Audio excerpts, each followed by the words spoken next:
Okay guys, sorry for the late upload. So, this is the continuation of our lecture doon sa 5 is ng traffic management.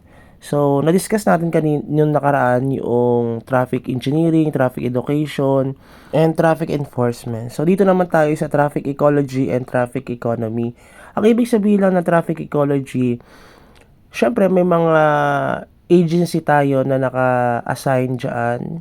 Then their mandate is to secure and to make it clear yung ating mga pollution. Kasi 'di ba, ang history kasi ng dati, ang meron tayo is the gasoline. Yung gasoline na yan, eventually nagkaroon ng diesel. Okay, na mas harmful talaga ang diesel kasi mas mausok siya compared doon sa gasoline. At the same time, yung mga sasakyan natin, 'di ba? Yung mga jeep natin na phase out na yung mga jeep na medyo mauusok. So, habang tumatagal yung mga sasakyan, the more na mas nagpo-produce sila ng mga medyo makemikal na substance na pwedeng maging harmful sa ibang mga tao.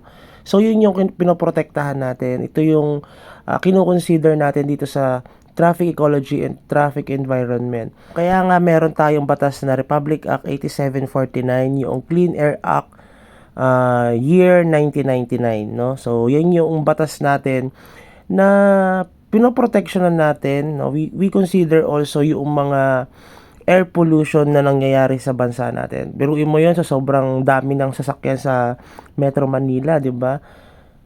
Nangyayari, sobrang daming air pollution, kaya parang ang hirap mamuhay sa Manila dahil nga syempre sa noise pollution, tapos dadagdagan mo pa ditong air pollution. Kaya sabi nila mas masarap nga mabuhay sa probinsya compare dito sa Metro Manila. Kahit din naman ako, mas gustuhin ko sa probinsya compare dito sa Metro Manila. Next naman yung traffic economy deals with the benefit and adverse effect of the traffic to our economy. Biro mo, tignan nyo to guys. The more na tumataas ang gasolina, the more na tumataas ang mga pasahe natin. Kapag tumaas ang pamasahe, tumaas ang gasolina, ang nangyayari, tumataas din ang mga bilihin. Kasi sa transportation, di ba? Kapag tumaas ang gasolina, lahat ng mga transportation natin apektado ng mga kargamento na dinadala dito from province to Metro Manila or Metro Manila to the other regions. So dahil doon, isa yun na sa pinag-aaralan natin kung dapat bang magtaasan ng pasahe, 'di ba? Kasi ako nabutan ko dati pamasahe namin is 7 pesos. Ngayon kasi parang 12 pesos na. Although may inflation, kasi kapag nagtaas tayo ng pamasahe, syempre tas hindi naman tumataas ang sweldo. Kailangan natin gawin naman magtaas ang sweldo ay ng pamasahe dahil nga kawawa din naman yung ating mga driver, 'di ba? Ng mga driver ng sasakyan, ng tricycle, ng jeep at ng mga buses. So importante laging merong factor na kino-consider sa pagtaas, sa pagbaba ng mga pamasahe kasi maraming maapektuhan kasama na nga yung mga bilihin dito. Okay, yan lang yung traffic management na 5E. Yung 5E's na yan, dyan lang iikot itong traffic management. Syempre may investigation din kasi ito ha, traffic investigation. So dito na tayo sa traffic management, ang ibig sabihin nito.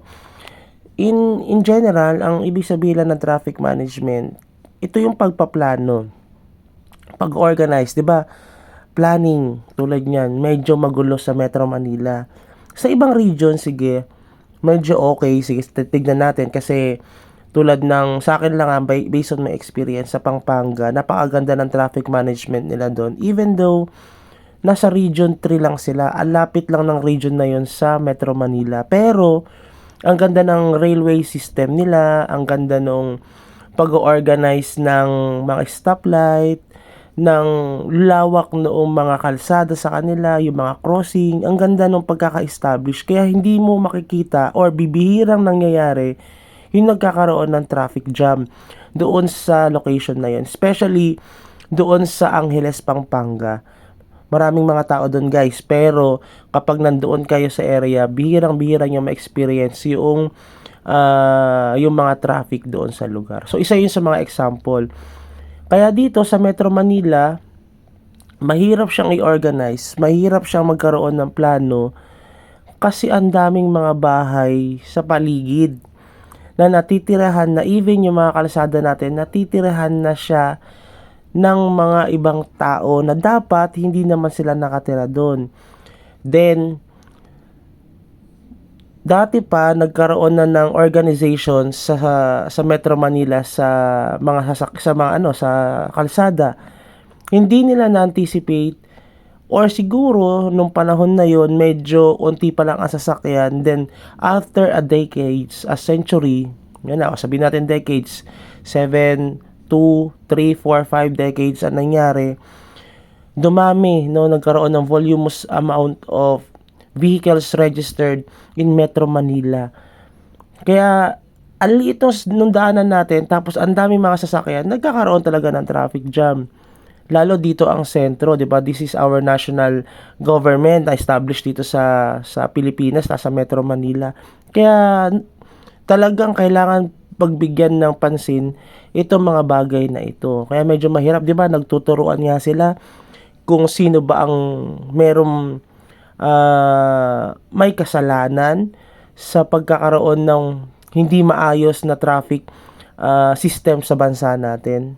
Even the MMDA, nahihirapan silang i-organize yan. Na-organize lang yan. Isa yung mga factor na na-organize, yung paglalagay ng bus lane. So dahil doon, sa bus lane na yon hindi na nakikipagpatentero yung mga buses natin doon sa mga private vehicles. 'Di ba? So maraming namamatay dati doon kung nabutan niyo yung wala pang bus lane, kung aware na kayo doon. So maraming namamatay dyan dahil nga maraming nasasagasaan ng mga buses.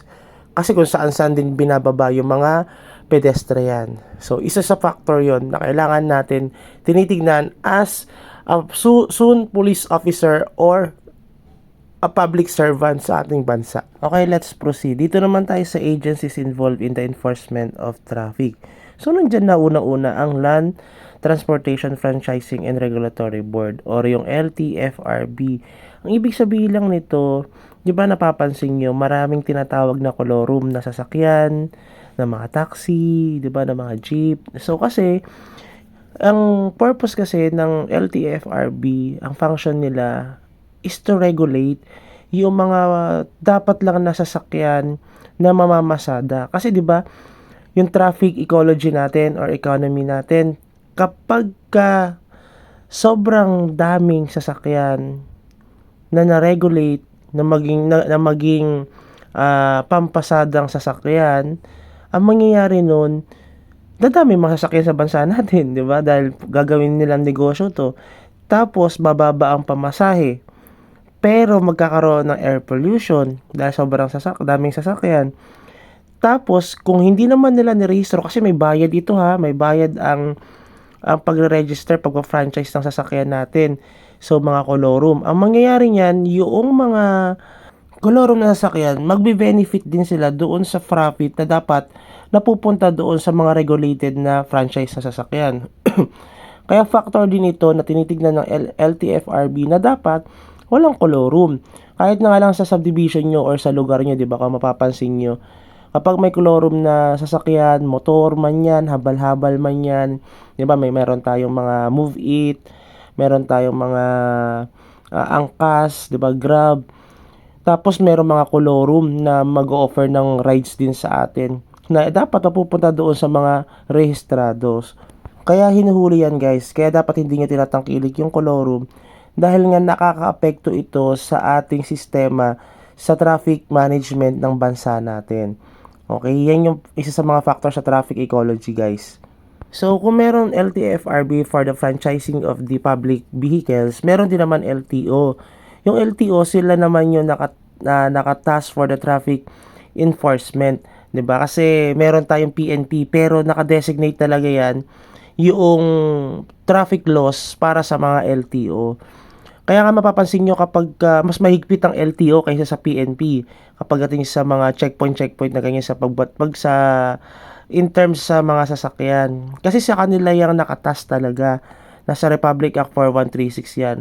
Ang PNP is just a secondary agency lang to help and assist the LTO sa mga bagay na yun. Kasi sobrang dami rin naman ang sasakyan.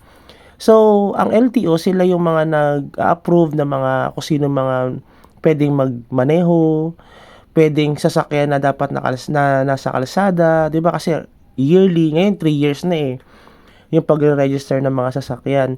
Every 3 years. Meron din naman 1 year. Pero kasi pagka bagong release yung sasakyan mo, parang 3 years or 5 years registered na yung sasakyan mo. Sa motor naman, parang 3 years na siya, registered na yung sasakyan. So, no need to register again to the following year. 'Di ba? Kasi pagkakakuha mo lang ng sasakyan mo. So, isa yan sa mga ahensya ng ating gobyerno sa Pilipinas na nagsusupervise sa ating traffic management, yung LTO. Okay, next naman ay yung DOTC, Department of Transportation and Communication. This is national and attached with the Office of the President, ito ang DOTC. So, ang ibig sabihin and function lang ng DOTC, di ba, mapapansin nyo, may mga kanya-kanyang DILG tayo. Okay? Ang DILG attached din niya sa Executive Department. Yung DILG by region siya, by cities, by region. Okay? So, kung makikita nyo doon, kung naiisip nyo na de-demonstrate, na visualize nyo siya, ang city na ito, yung Quezon City, maayos, sabihin natin, maayos yung sistema ng flow ng traffic. Pero bakit dito sa Cainta napaka-traffic, 'di ba? Kasi magkakaiba sila ng namamahala. Binigyan ang DILG ng authority, syempre kasama diyan yung mayor, para i-supervise yung traffic management sa kanilang mga nasasakupan. Laging by jurisdiction siya. Ngayon, yung mga yung DILG na yan na merong DOT, merong mga department na naka-supervise doon sa mga traffic management, naka-direct sila and under supervision sila ng Department of Transportation and Communication, na kung merong mga proyekto dito sa Quezon City, ina-align nila yan dito sa proyekto, dito sa Cainta, yung mga karatig lugar nila, para mag-match yung mga railway system, yung ating mga sasakyan, na daanan na sasakyan, 'di ba? Kasi magkaibang jurisdiction na sila, pero they are the same Philippines pa rin naman. Pero magkaiba ang budget. Kaya nakikita niyo, 'di ba? Ang BGC, ang ganda-ganda ng daanan. Oo, mas marami silang budget. Pero paglabas ng BGC, unti na lang yung mga magagandang daanan. Pero, ito ay nakakonect or nakaplano dito sa Department of Transportation and Communication. Kasi kahit na merong sariling gobyerno ang o DILG na local government nila doon sa BGC, kailangan pa rin nilang magpasa ng mga plano nila sa mga railway system nila doon sa DOTC para mabigyan sila ng idea, mabigyan sila ng insight or point of view doon sa mga karatig na lugar nila para maipasa nila ito dito at magkaroon ng brainstorming at para makita din kung paano ma-improve yung mga ibang mga railway system na karatig lugar ng BGC para makasabay doon sa system sa BGC. Diba napapansin nyo yung sinasabi ni Isko Moreno sa Manila na wala na magtuturuan kung sino may kasalanan, na yung pagbaha doon sa Metro Manila, sa Manila na lang, ay isa sa mga problema na nakikita doon ay syempre sa drainage, 'di ba? At the same time sa management ng traffic.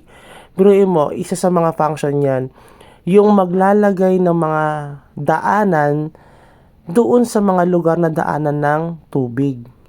Kaya nangyayari, yung daanan ng tubig nahaharangan, kaya naiipon ngayon yung tubig kasi hindi siya mag-flow doon sa other location na dapat binabagsakan ng tubig. 'Di ba? Nakukuha niyo ba yung point natin na yung mga traffic management dati ginawa na nila yan. Sige, may plano, 'di ba? Mga proyekto na ginagawa nila. Para saan? Para magkaroon daw ng pera. Pero hindi nila na-coordinate kasi wala pa naman tong DOTC dati Gawa kayo ng gawa dito ng mga daanan dito sa city natin, pero hindi yun na-coordinate doon sa Quezon City, na-coordinate kung saan, or yung Quezon City di nakipag-coordinate sa Metro Manila kasi magkaiba sila sa Manila kasi magkaiba sila ng city. 'Di ba? Bahala kayo kung gusto nyong ma-develop yung city nyo. Basta kami, i-develop namin yung city namin. O tulad na lang din dito sa sa Cainta or sa Marikina, 'di ba? Ano kasi talaga sila, daluyan talaga ng tubig ang, or parang sila yung tagasalo ng tubig, yung Marikina na galing doon sa Rodriguez Rizal. 'Di ba? From Rodriguez Rizal, mataas na lugar 'yon. So, most probably sa pupunta ang tubig kapag bumagsak ang ulan na sobrang dami. Syempre doon sa Marikina, as dito sa Quezon City. So kaya laging binabaha ang Marikina dahil nga sila yung tagasalo ng mga baha dito sa ating lugar. Okay, na dapat na improve 'yan. At dapat na improve dahil syempre maraming mamatay if ever, 'di ba? So yan yung ating DOTC. And last but not the least is the MMDA. Okay, Metro Manila Development Authority. Ang MMDA guys, nagfa-function lang siya syempre dito sa Metro Manila. Hindi na siya nagfa-function outside of the Metro Manila. Kunyari sa Bulacan, sa Cavite, hindi na siya nagfa-function kasi ang trabaho niya lang ay within the Metro Manila. Okay? So, kung mapapansin nyo, ang MMDA, sila ang naatasan na gobyerno ng pamahalaan na mag-supervise doon sa concerning issue na nangyayari sa ating bansa. Especially sa Metro Manila kasi it is a center. Diba? So, dahil doon, kaya mapapansin nyo yung mga MMDA natin, napakahigpit nila sa pag-i-implement nito.